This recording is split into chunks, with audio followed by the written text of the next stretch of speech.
Hello there.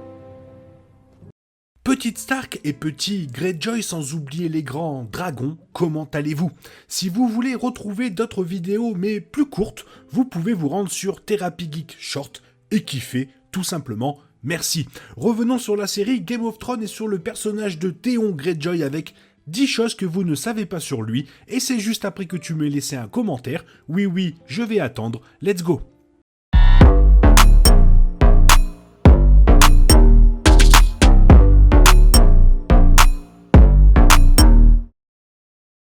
La première saison de House of the Dragon est déjà terminée et il faut attendre quelques mois de plus avant que les fans ne voient un autre épisode. La série s'est avérée avoir une adaptation brillante des personnages et son strict respect du livre est quelque chose que les fans de Game of Thrones auraient adoré.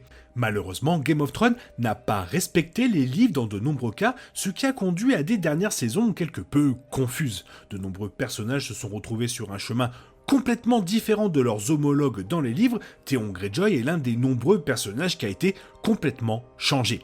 Dans cette idée, voici 10 choses que vous ne savez pas sur Theon Greyjoy. Alors, ça va vous choquer, mais il est connu pour ses sourires, mais dans les livres, Theon Greyjoy a été bien connu pour son attitude arrogante, ses sourires suffisants et plus encore. Bien qu'il soit l'otage de Ned Stark, il se promenait toujours dans Winterfell, payant pour passer du temps avec des travailleuses du sexe et se moquant des moins fortunés. Et tout se sentait très forcé. Dans la série, alors qu'il était encore arrogant, on y accordait moins d'importance avant son arrivée sur les îles de fer. Après tout, il était tellement connu pour son sourire dans les livres que son cheval s'appelait Smiler. Cela a fait une chute intéressante pour Theon, d'autant plus que Ramsay prendrait ses dents, ce qui ne s'est pas produit non plus dans la série. Second point important, il protège un membre des petits gens et pas Sansa. L'un des plus grands changements apportés par la série a été le retour de Sansa à Winterfell. Là où dans les livres, elle est restée dans la vallée en tant que femme dirigeante, la version HBO du personnage a été envoyée dans le nord pour être mariée à Ramsay Bolton.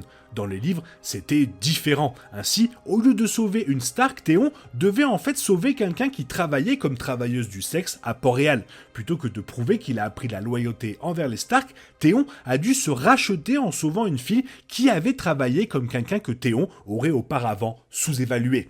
Cela a montré sa croissance bien plus que le fait de sauver Sansa. Troisième point, il interagit souvent avec les seigneurs du Nord. Alors que Theon était relativement isolé dans la série, interagissant souvent avec Sansa et les Bolton, la version livre du personnage est beaucoup plus active. Il interagit avec plusieurs seigneurs et dames du Nord alors qu'il erre dans le Nord sous les ordres de Ramsay. Ayant interagi avec la manipulatrice Lady Dustin et ayant même fait partie d'un mystère de meurtre, Theon avait vraiment beaucoup plus à faire dans les livres. Étant donné qu'il est apparu dans plus d'épisodes que la plupart des autres, ses autres interactions auraient pu lui donner beaucoup plus à faire, de sorte qu'il n'était pas piégé dans des scènes de torture répétitives et souvent inutiles. Quatrième chose, il avait un autre membre dans sa famille. Dans l'émission, il apparaît que la famille de Theon était composée de son père, de Yara et du prêtre fou qui noyait régulièrement des gens.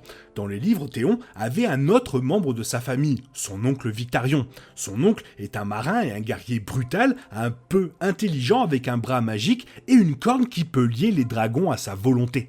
Inclure Victarion aurait pu sauver la fin de Game of Thrones. Après tout, l'homme était un élément clé du plan d'Euron. Donc l'exclure signifiait que l'émission aurait pu présenter un Euron beaucoup plus fort ou précis. Victarion aurait également pu offrir une alternative plus sympathique à Euron que Theon aurait pu adopter. Cinquième point et non des moindres, l'intrigue sur le couronnement d'Euron. Dans l'émission, Theon est arrivé aux îles de Fer juste à temps pour voir les états généraux de la royauté déclarer qu'Euron régnerait sur les îles. Theon et Yara ont été rapidement contraints de fuir car Euron voudrait certainement leur tête. Dans les livres, les états généraux de la royauté sont remarquablement différents. Déjà, Théon n'était pas là. Quand Euron a été couronné, Théon était toujours captif. Et comme il a raté ce moment, les îles de Fer sont obligées de refaire leurs élections, qui est essentiel au complot Greyjoy. Après tout, l'intrigue pourrait encore se terminer avec Théon comme roi.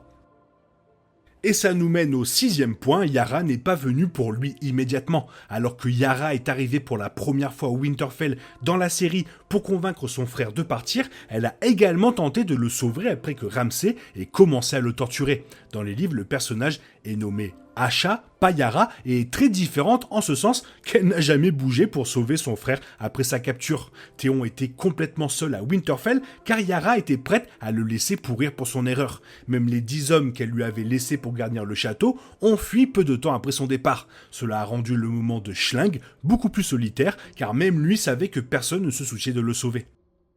7e point, à un moment il était obsédé par les rimes.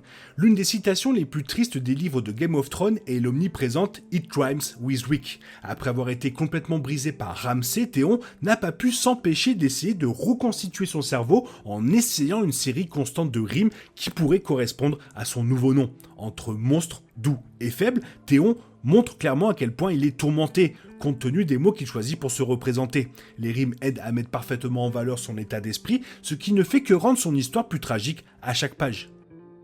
8e point, important, Ramsay était présumé mort lors de sa capture. Dans les livres, Théon n'avait vraiment aucune raison de soupçonner que son sauveur était peut-être le fils bâtard de Roose Bolton. Après tout, Ramsay avait été un personnage diabolique, mais il avait été tué après avoir kidnappé une dame de haute naissance. C'était du moins ce qu'avait été le rapport officiel de Winterfell. Donc Théon n'avait vraiment aucune raison de se rendre compte que Ramsay était encore en vie quand il prenait Théon pour un imbécile. Il avait simulé sa propre mort et il reviendrait juste pour tourmenter l'ancien roi de Winterfell. C'était une tournure brillante que la série a complètement laissé de côté.